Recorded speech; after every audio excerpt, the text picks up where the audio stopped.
Amém? Quem está feliz aí, diga alegre. Quem está alegre, diga feliz. Aleluia. Glória a Deus. Aumenta só um pouquinho para mim, Ricardo, para mim não forçar minha voz. Aleluia. Glória a Deus. Quero dizer aos irmãos que ontem à noite foi uma bênção, o culto da Rede de Jovens. Hoje o culto da grande celebração matinal foi uma bênção. Tivemos um público muito bom, né? Apesar que a gente percebe que muitas pessoas viajaram por causa do feriado, mas foi uma bênção mesmo. Hoje de manhã também a nossa reunião da grande celebração. Deus operou de maneira poderosa em nosso meio. Amém? E nessa noite, Deus tem uma palavra aos nossos corações. Vocês estão me ouvindo bem? Sim ou não? Então cutuca teu irmão e diga assim: meu irmão, se prepare, que nessa noite Deus vai tocar a sua vida, e a sua vida não mais será a mesma, em nome de Jesus. Aleluia. Irmãos, o tema, né, o título da nossa mensagem hoje, né, é colocando em ação a salvação de vocês. Nós como cristãos, nós precisamos colocar em ação, colocar em prática a salvação do Senhor que está em nós e que emana através de nós. Precisamos entender isso. Irmãos, que ninguém é cristão batendo cartão em igreja. Amém? Ninguém é cristão comprando bandulaque que a igreja vende. Nós somos cristãos, né? Somos filhos de Deus, né? É bom entender que somos evangélicos. Eu não gosto dessa expressão evangélico, né? Até porque a Bíblia não diz que nós somos evangélicos. Quem chama a gente de evangélico é o sistema, né? A Bíblia diz que nós somos filhos. Amém? Nós somos o quê? Filhos de Deus. A Bíblia diz isso, que nós somos filhos de Deus ou nova criatura. Então a Bíblia diz isso. Então esse negócio de evangélico, né, não é do diabo falar isso. Não é isso que eu estou dizendo. Estou dizendo que quem chama a gente de evangélico é o sistema, a religiosidade que chama a gente de evangélico. Amém?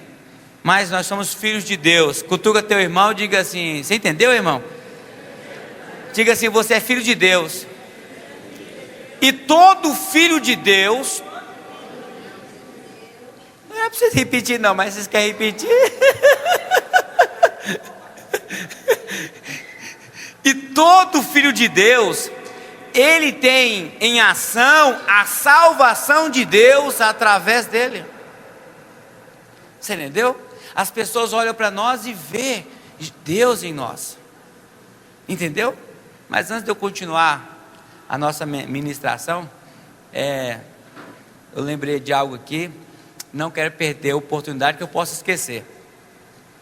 Agradecer.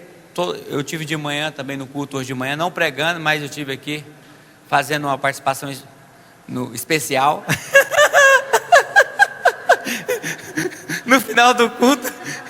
E eu agradeci os homens que estavam aqui de manhã, né? As mulheres também que estavam aqui de manhã, pelo mutirão que tivemos ontem, né?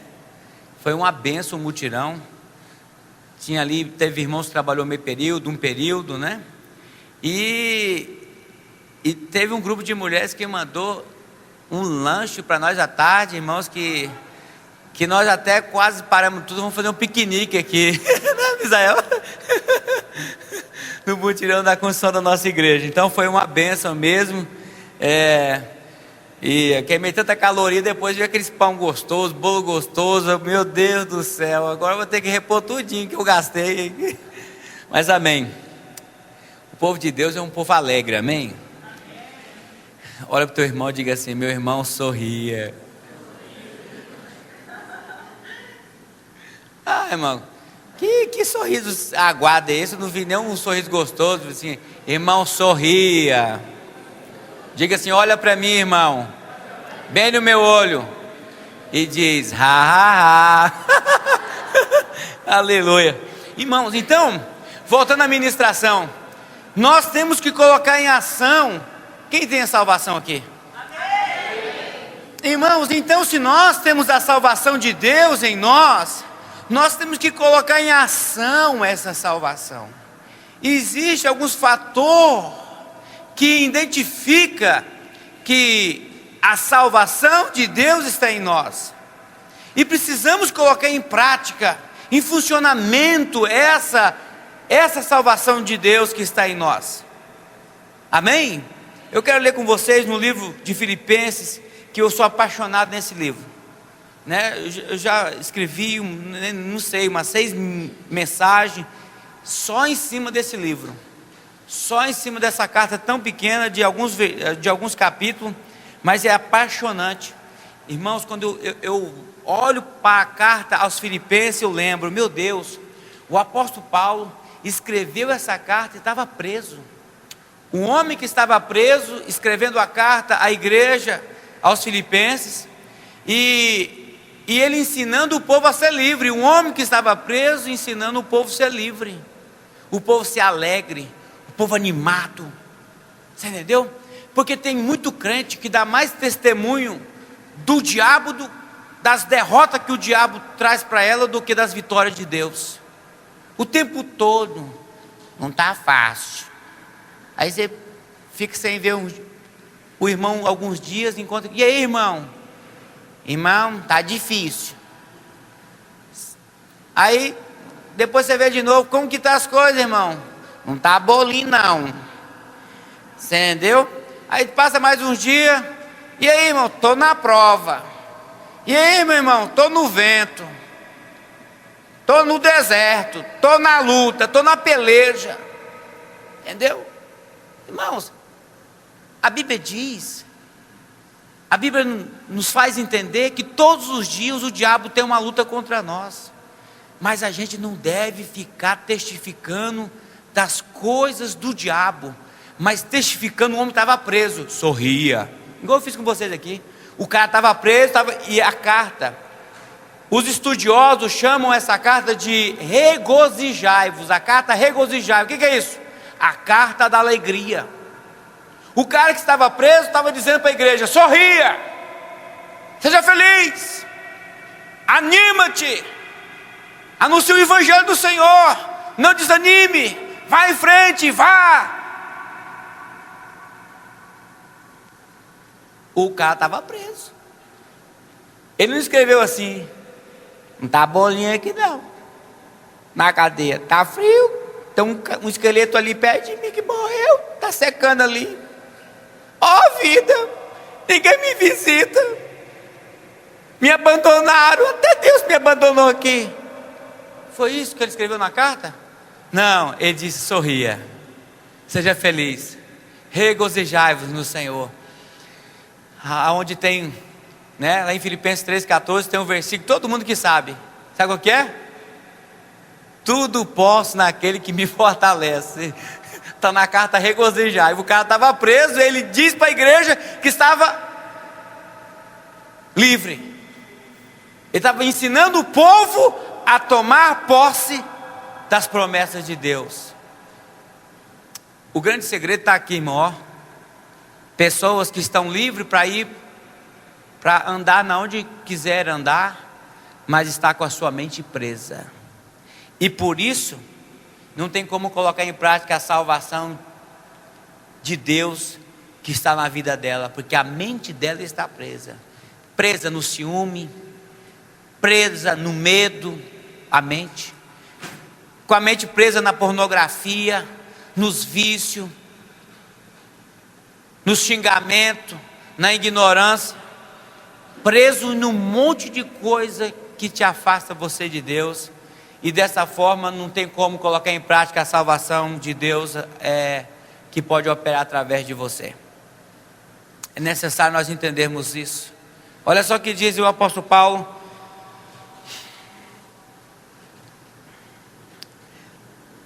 O versículo 12. Assim, meus amados, olha só, amados. Ele podia estar escrevendo assim: seus ingratos, eu estou preso, ninguém vem me visitar. Seus animais me abandonou, ninguém gosta de mim. Foi assim? Tem um irmão que você passar perto dele lá e você está cá pensando, né? Porque pensa no cara. De repente eu estou passando, eu estou raciocinando. Pode ser que eu passe perto de alguém e no cumprimento, que eu não vi mesmo. Não vou vir mais na igreja. Aquele que diz que é o pastor da igreja nem cumprimenta a gente. Isso é igreja? Irmãos, com a mente presa, ferida na alma. Entendeu? Irmãos, olha só. Assim, meus amados, como sempre vocês obedeceram, não apenas na minha presença, porém muito mais agora na minha ausência, vírgula, ele diz: ponham em ação a salvação de vocês. De que jeito? Com temor e com tremor. Ele está dizendo: olha, colocar em prática, em ação, a salvação que está em vocês. Vocês devem fazer isso com temor e tremor. Significa que isso é muito sério, que geralmente não se prega isso facilmente em igrejas evangélicas. Irmãos, é muito importante nós entendermos que somos filhos de Deus, e se nós obedecemos a palavra do Senhor, o Senhor tem muita coisa para derramar em nós e através de nós. Os milagres de Deus vão nos perseguir, como diz a palavra lá em Deuteronômio capítulo 28. Não me importa se você está na zona rural ou urbana, não me importa, meu irmão. Lembra da ministração do domingo passado que falou sobre Neemias? Que Deus enriqueceu Neemias, Deus prosperou Neemias, sabe por quê? Porque ele desejou colocar em ação a salvação que estava nele. Qual que era a salvação que estava nele para aquela época? Era ele voltar para Jerusalém, ele libertar os seus irmãos da mesma nação dos israelitas, restaurar os muros de Jerusalém. E você sabe o que aconteceu com ele? Ele era um garçom do rei, copeiro, e Deus enriqueceu a vida daquele homem.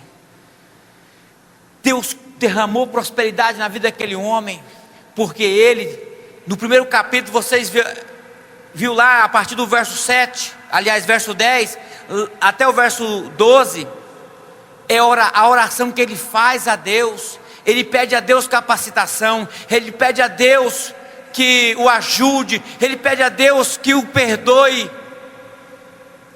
Ele se coloca na condição de um libertador. Você tem que entender que Deus quer colocar você numa condição muito mais elevada do que você imagina, de libertador. E todo libertador nas escrituras sagradas, quem são libertadores? São pessoas que colocam em ação a salvação de Deus que está nela.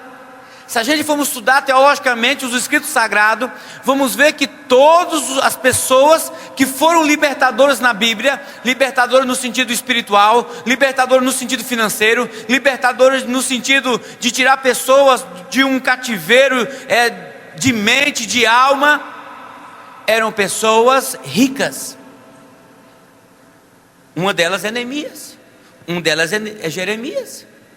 Se tornou um exemplo. Outro exemplo é o bom samaritano, que ele tinha para ele, para dar para outra pessoa, para ajudar e pagar para ajudar. Isso é colocar em ação a salvação de vocês. Então, olha só,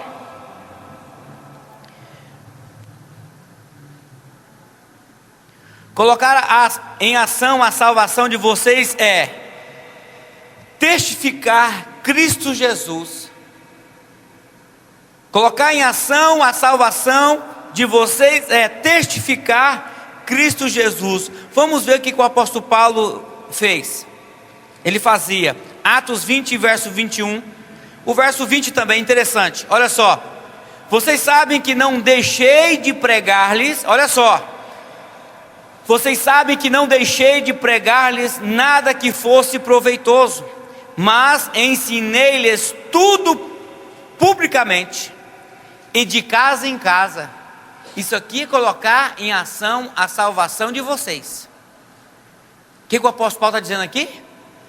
Eu não deixei de ensinar vocês publicamente de casa em casa. Você lembra de alguma coisa? A levantar em Cristo faz isso? Publicamente aqui no coletivo, no evento na rua. E de casa em casa. Está aqui, ó. O verso 21. E ele diz: testifiquei tanto a judeus como a gregos, que eles precisam converter-se a Deus com arrependimento e fé em nosso Senhor Jesus Cristo. Então ele está dizendo, eu testifiquei. Ele está dizendo que eu preguei, que eu falei. Pode ser que ele fez isso.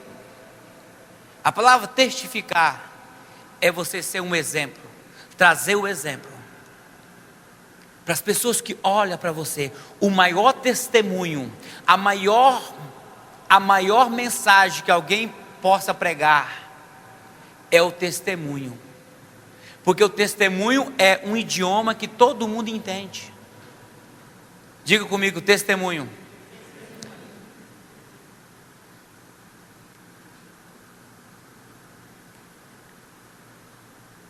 Testemunho. Todo mundo entende o testemunho. Todo mundo entende o testemunho. É um idioma que todo mundo entende. E ele diz: e eu testifiquei tanto para judeus como a gregos. Quer dizer, tanto a judeus, que são pessoas que serviam a Deus, e tanto aos gregos, que eles precisavam se converter. Ele está dizendo, eu fui modelo tanto para aqueles que se dizia servir a Deus, como para aqueles que não serviam a Deus. Eu testifiquei que eles precisavam se converter. Ele está dizendo, eu testemunhei, eu testifiquei tanto aos judeus como aos gregos, que eles precisavam converter-se ao Senhor. Isso é colocar em ação a salvação de vocês. Isso é colocar em ação a salvação do Senhor em nós e através de nós. Anunciar as boas novas. Lá no livro de Isaías, no capítulo 52 e verso 7, diz assim: como são belos nos montes os pés daquele que anunciam boas novas, que proclamam a paz, que trazem boas notícias, que proclamam salvação, que dizem a Sião, o seu Deus reina. Amém? Olha só, eu fiquei observando esse versículo hoje à tarde, fiquei assim lendo esse versículo, e eu fiquei assim meditando nele. Olha só o que o profeta Isaías diz: como são belos nos montes os pés. Os montes me chamou a atenção. Me chamou a atenção quando ele diz nos montes os pés. Monte é lugar alto, é um nível maior, é um nível elevado. Está dizendo como são belos nos montes os pés daqueles que anunciam as boas novas. Esse texto está dizendo, sabe o quê? Que aqueles que anunciam as boas novas, as boas notícias, os pés deles estão no nível maior, em lugares altos. Quando a gente vê monte nas escrituras sagradas, em algumas em alguns casos é figurado para retratar a intimidade com Deus. E a própria expressão Sião aqui é um monte. E quando se relata a expressão Sião nas Escrituras, nem sempre está falando do monte em si, mas está falando do povo de Deus que está na presença de Deus. E nesse caso aqui é um caso desse, que diz, olha só: proclamam paz, que trazem boas notícias, que clamam salvação, que dizem a Sião. Quer dizer, o povo de Deus está dizendo: o Senhor reina. O Senhor reina para você? O Senhor reina para você? Você entende? Isso aqui é um outro ponto. Colocar em ação a salvação de Deus que está em nós, é você ter no seu coração uma atitude de anunciar as boas novas. E anunciar boas novas não é só isso aqui não.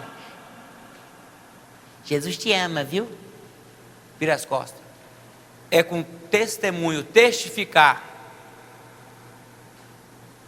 E de você gerar aquela vida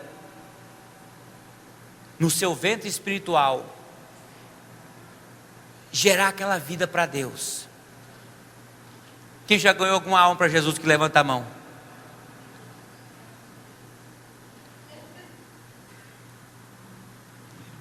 Vocês estão desconfiados, irmãos? Vou perguntar de novo: quem já ganhou alguma alma para Jesus, levanta a mão. Como que foi? Foi um processo, não foi?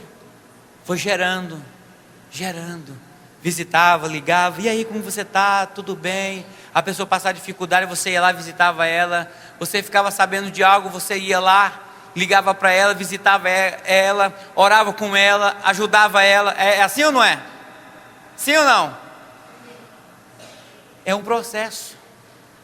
É uma responsabilidade que você assume no reino dos céus. E a Bíblia diz que os pés dessas pessoas são belas nos montes. Significa que ela anda em um nível superior. Ela anda com o coração alinhado aos céus. Ela anda com o coração voltado ao propósito de Deus. São pessoas que andam em um nível superior em maturidade com Deus. Um outro passo: ser um agente transformador. Mateus 9, eu já até quero ler logo lá o texto. Mateus 9. Ontem eu comentei alguma coisa sobre isso.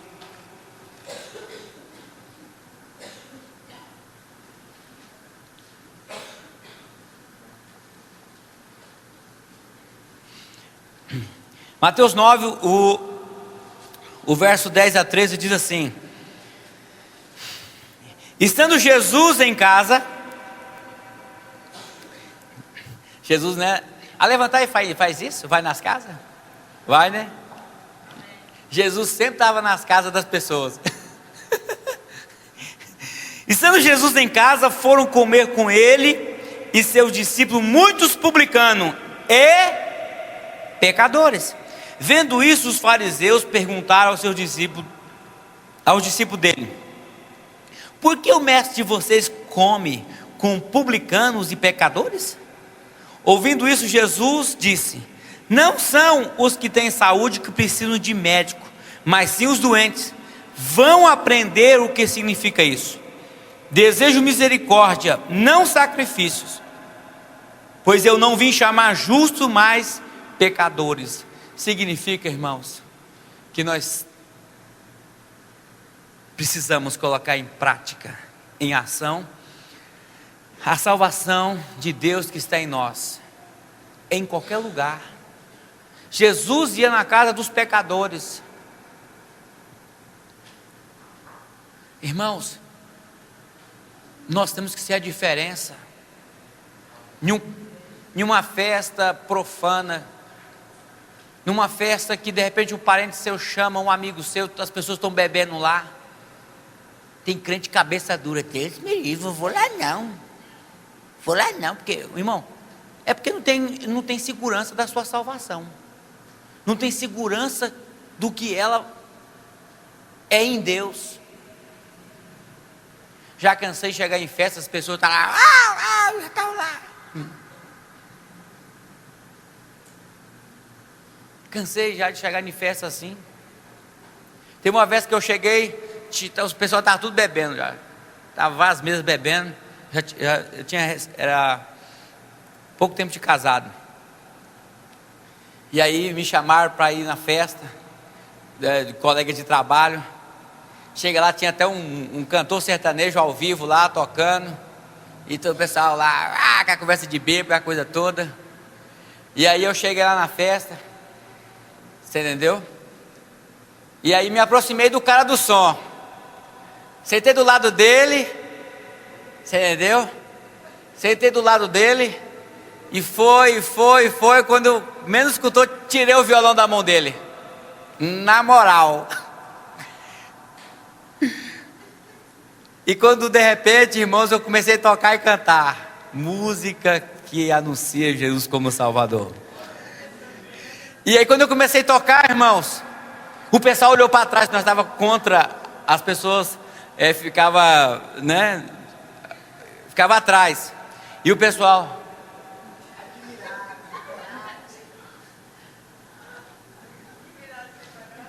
admirado ali. E de repente eu vi os olhinhos deles brilhando assim, você entendeu? E de repente eu percebi assim, que uma paz, uma harmonia veio naquele local. Em um outro episódio também, me chamaram para outra festa. Lá na região da Vila Ouro, perto do shopping ali. Tinha autoridade lá, e aquela delegado e vereadores. E o pessoal estava também tinha muita gente na casa. E era a inauguração da casa. E o proprietário queria que eu fosse lá fazer uma oração. E eu, glória a Deus. Se for um crente de cabeça dura, Deus me livre, vai ter bebida lá, não vou não. Que mal que tem bebida? O que tem? Você não se garante não? Que crente feito das coxas é você? Irmão, eu cheguei lá, já tinha um lá que estava até assim na mesa já, ó. Não estou brincando, porque o negócio estava desde da tarde. O negócio estava até desde tarde lá, tinha os vizinhos, estava lá. E aí, esse dia, foi bem no início do meu casamento. Aí a Jaqueline foi junto, minha cunhada foi junto também, a mais nova. E aí, nessa época, tava aquele, no sucesso, aquelas músicas do pessoal lá, que canta Eu Quero Deus. Eu quero é Deus. E é bem animada, né? E eu levei, irmãos, o CD Eu Quero é Deus. Eu levei o CD Eu Quero é Deus. Foi 2 ou 3 hinos que cantamos lá, viu? O pessoal lá e os bebês levantou da mesa lá e todo mundo de pé aí, gente. E depois o pessoal até fez uma brincadeira, né? Porque a apóstola Jaqueline, minha cunhada, e elas tinham coreografia, elas faziam coreografia, e o pessoal falou assim: uai, o Rony veio, ele e as Roniclete.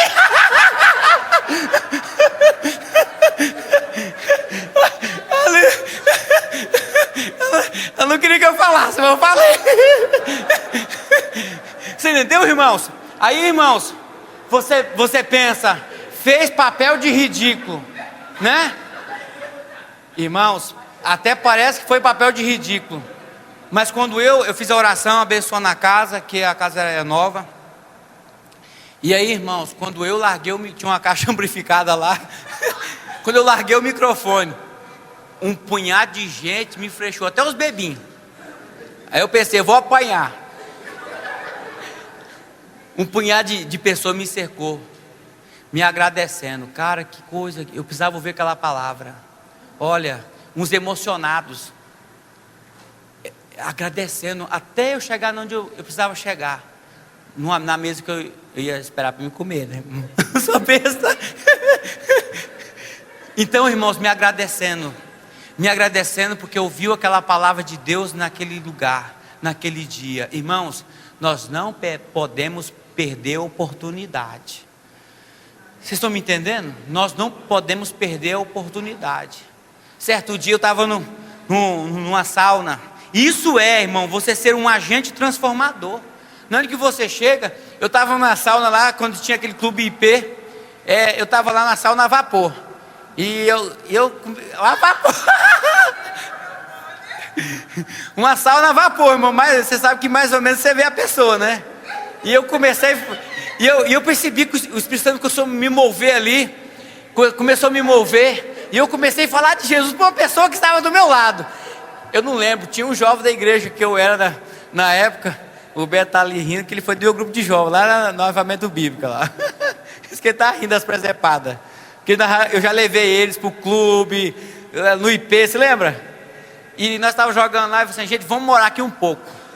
E aí, no meio do campo de vôlei de areia, nós dava as mãos na rua, né, nas quadras, e nós orávamos, e o fogo de Deus caía. Entendeu, irmãos? E aí eu falei de Jesus para a pessoa que estava ali, e aí Deus foi movendo, eu fiz o apelo que ia aceitar Jesus. Aí eu assim, quero, então ajoelha aí, nós vamos orar para você agora, na sauna, irmão, orei. Se fosse hoje, irmão, já ia mandar para a célula, mas eu não conhecia célula naquela época. Já ia pegar o telefone. Aleluia. Isso é você ser um agente transformador. Isso é você ser um agente transformador. Aonde você chega, você não é um ridículo, mas você é uma pessoa diferente. Você é uma pessoa que vai fazer a diferença, que vai anunciar as boas novas em nome de Jesus, amém? Aleluia. Outro ponto, levar cura aos enfermos e libertação aos cativos. Será que Deus pode confiar isso em você? Sim ou não? Olha só, ou você vai falar assim, eu estou enfermo. Aí você vai falar assim, não, eu só tenho que ir lá na igreja domingo, de manhã. Irmão, em qualquer lugar, na rua, no mercado, no fórum. Tempo atrás, lá no fórum, lá uma pessoa estava enferma, lá na frente do fórum. Vamos orar aqui agora, irmão. Passando advogado para lá e para cá. Irmãos, eu sou um agente transformador. Eu fui ungido para anunciar as boas novas, declarar a libertação, a cura. Vocês entendem? Cada um de nós, na onde nós chegarmos, nós vamos anunciar isso. Nós precisamos ter essa autoridade de Deus em nós. Olha só o que Jesus falou em Lucas 4,18: o Espírito do Senhor está sobre mim, porque Ele me ungiu para pregar boas novas aos pobres. Ele me enviou para proclamar liberdade aos presos e recuperação da vista aos cegos, para libertar os oprimidos, amém? Deus nos deu essa condição, e as pessoas que colocam em ação a salvação que está em você, ela é uma libertadora, e todo libertador ele é rico de experiência na alma, rica porque tem uma família abençoada, você entendeu? Rico porque você é a riqueza da sua esposa, rico porque a sua esposa é a sua riqueza, os seus filhos são a riqueza, e Deus vai te proporcionar muita riqueza financeira também, e muita riqueza na alma.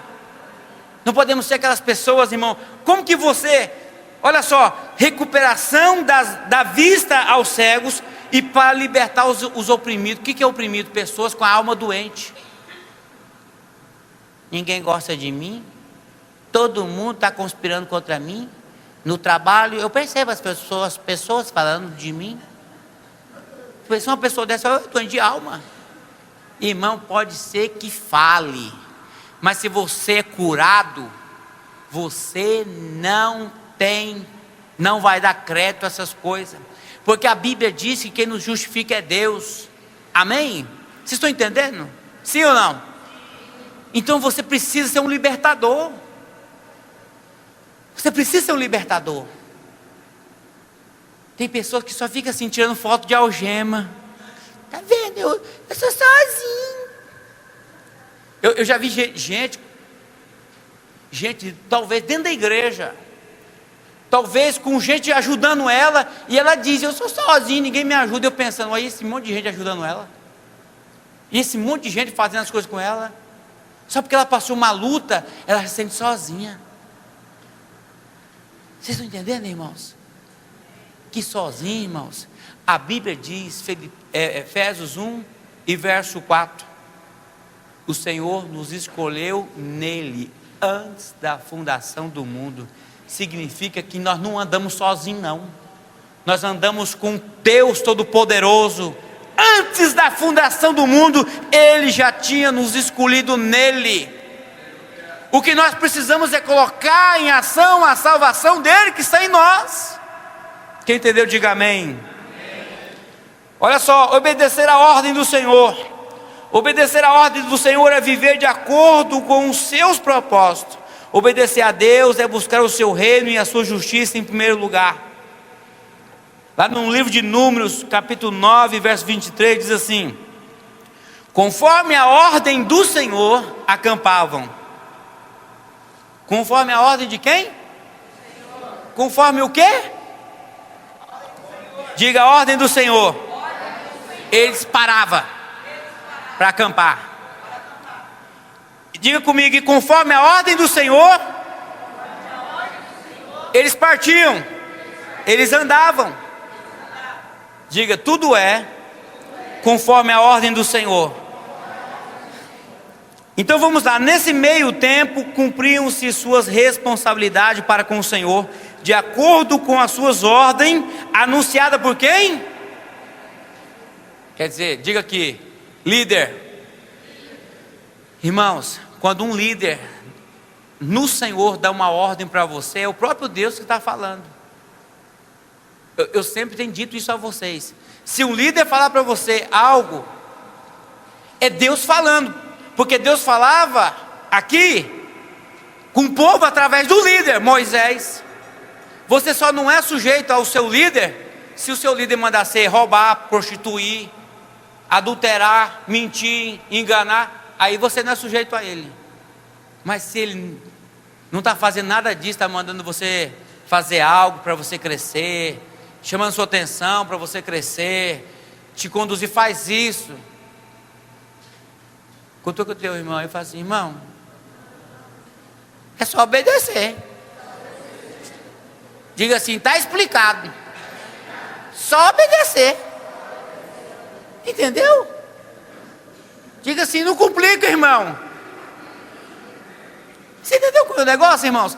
É só obedecer. Se o seu líder está dando uma direção a você, para você mudar uma situação, não cair no erro, é coisa do diabo, né?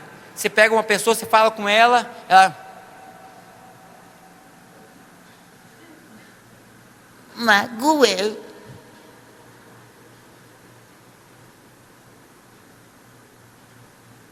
Eu fico pensando, cadê a mente, o cérebro que Deus colocou nessa caixa aqui para a pessoa pensar um pouco?